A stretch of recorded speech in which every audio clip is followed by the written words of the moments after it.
BBC Russia has been releasing prisoners to fight in Ukraine for more than a year, originally offering them a pardon and freedom after 6 months, even if they have been convicted of a violent crime. But the BBC has discovered this deal is a thing of the past. Now, they no longer get a pardon, face tougher conditions, and instead of going home early, they must fight until the end of the war.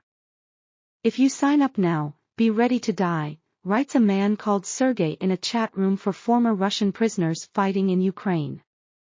He says that since October he's been part of a new type of army unit with the name Storm V, which convicts are now being assigned to. Before you could wing it for 6 months. But now, you have to make it until the end of the war, he writes. When the mass recruitment of Russian prisoners started in the summer of 2022, it was led by Yevgeny Prigozhin, once the head of the Wagner private military group. Prisoners were offered a clean record, full pardon, and allowed to go home after 6 months on the battlefield.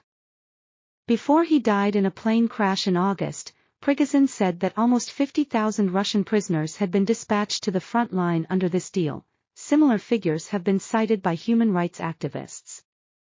Thousands of those prisoners died, but others, including dozens convicted of violent crimes, returned home, with some going on to re-offend and even commit murder.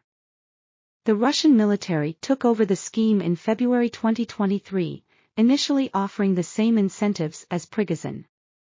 But the arrangement meant prisoners released to fight could go home after 6 months and were in a more privileged position than regular soldiers.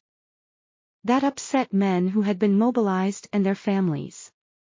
Now, new conditions for prisoners redress that balance and are far stricter.